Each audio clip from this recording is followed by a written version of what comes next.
Bieniemy is calling plays that's bringing his team to the championship games and the Super Bowl and winning the Super Bowl, and he has to go to the Washington Commanders to take the same position just to get his name up.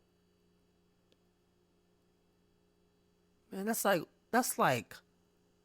a really good actor have to audition. You know, the disrespect, the total disrespect. So I really, really hope he goes to Washington and he just messed things up. And the good way. I ain't want to drop the F-bomb. So I said mess things up, but I'll just change how I want to say it. I hope he go over there and destroy everything. I hope he goes over there and Washington points just the points average just is way like double their points average of last season. Their rushing yards double, their passing yards double. But I hope they don't win the division because I'm a Giants fan. So I'm not gonna root for another team in the NFC. I mean the NFC East. I'm not gonna do that. But I am gonna root for Eric Bieniemy that his numbers are outstanding. His coaching schemes are outstanding. That they don't lose games because of their offense.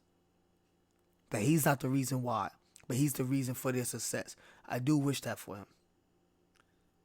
And I'm very sad and disappointed that LeSean McCoy went that route in a moment like this, because that's not just Eric Bieniemy looking for a job.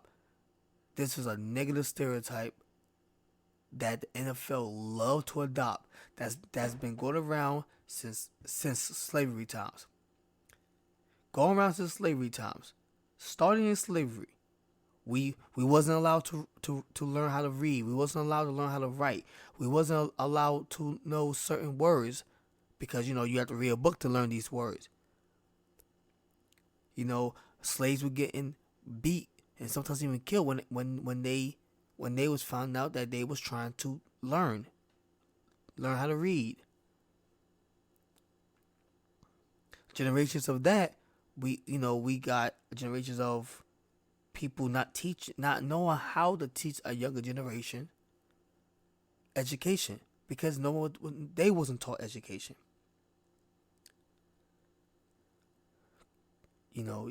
Some more time go by, slavery's over. We got segregation. The worst schools for education, black kids are in. Trying to work hard and get your grades up so you get a scholarship to go to a quote unquote white school.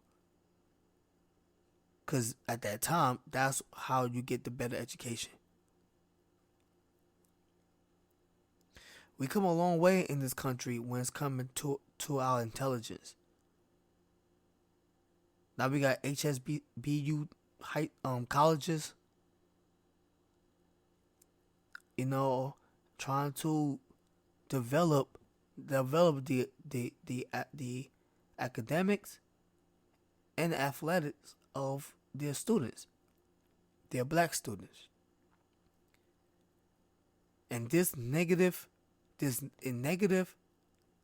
stereotype became a dark cloud in the NFL. This is why it's 70% black Americans in the NFL as players and no ownerships and very, very little black coaches. And at this point I really think it's 3. And yes, I do include Daniel of the Miami Dolphins because he claims to be black. So, if you saying you're one of us, brother, you're one of us. But Bieniemy he's fighting for a lot right now, and he's representing a lot right now, and he needs as Black Americans, he needs our support. And it was really a shame to see LeSean McCoy took that route on national TV on a popular TV sports show. Took that route, and it's I don't know. It's disappointing. I'll say that for that much. It was disappointing. LeSean, man, I wish you well. I wish that whatever bitterness is in your heart won't remain in your heart. And Eric Bieniemy, if you ever hear this podcast, if you ever hear this episode, you go over there and you kick ass.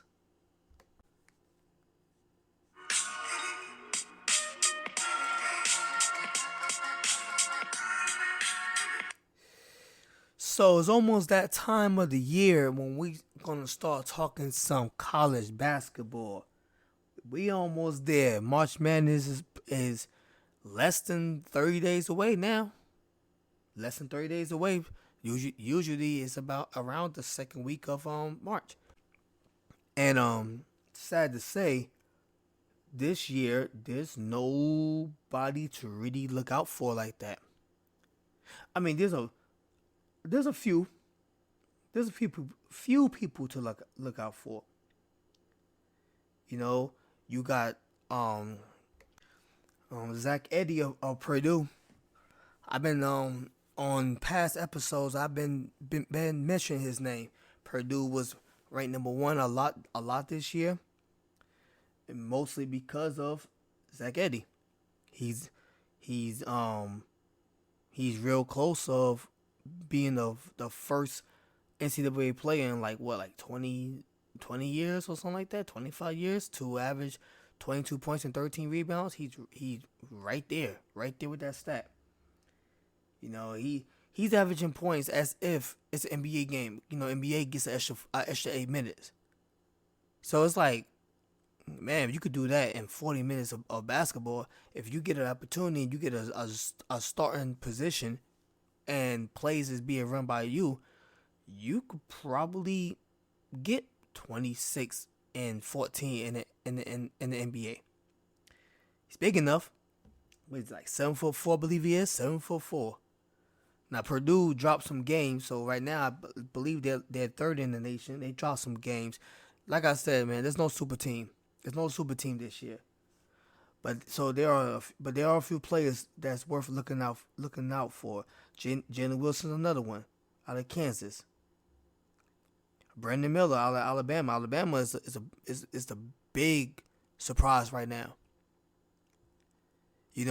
I didn't really realize how good Brandon Miller was until I saw Alabama became the number 1 team in the nation. And I'm used to seeing that in football. So for me to see that in basketball, it's like, whoa, what's going on here? And then I seen some games, and I looked up Brandon Miller, and I'm seeing what he's doing.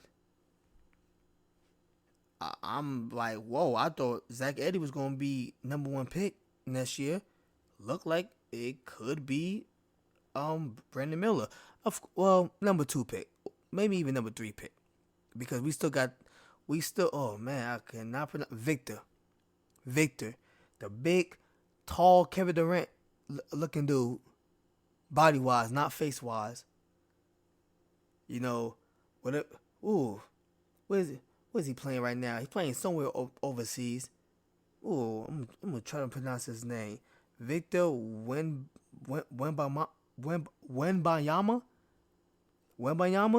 That's another name I'm gonna have to get. If I'm gonna keep saying his name on this show, I'm gonna get his name. 7'2", playing over there in Europe right now. As a professional. Basically skipping college, playing as a professional. Yeah, he's gonna be number 1 pick. Then of course you got Scoot Henderson. He should be number 2 pick. But Brandon Miller could be number 3. And Zach Edey could be number 4. And Jalen Wilson could be 5. But other than Victor Wembanyama and maybe also Scoot Henderson, it looks like the veterans of the NBA is going to continue to dominate next season too. Because I don't see nobody in this year's draft that's going to take the throne away from Steph, LeBron, KD, Kyrie, Luka. Show some respect to Nikola Jokic's name. I don't know why we keep on acting like this man is not getting triple doubles like he's like a tall ass Russell Westbrook. Every time we name the top dudes in the NBA, man, he's like the 6 or 7 one always thought about. I just did it myself right now. I'm ashamed that I did because this man's balling. Jason Tatum, another one, balling. So it's gonna be another year while the veterans take over the NBA. These young cats, they ain't taking over anytime soon. Not anytime soon. But since we're talking college basketball, I do feel obliged to mention the very emotional game Michigan State played last night against Indiana. Tuesday night against Indiana. It was the first game since the shootings where three students got killed. Rest in peace for their souls.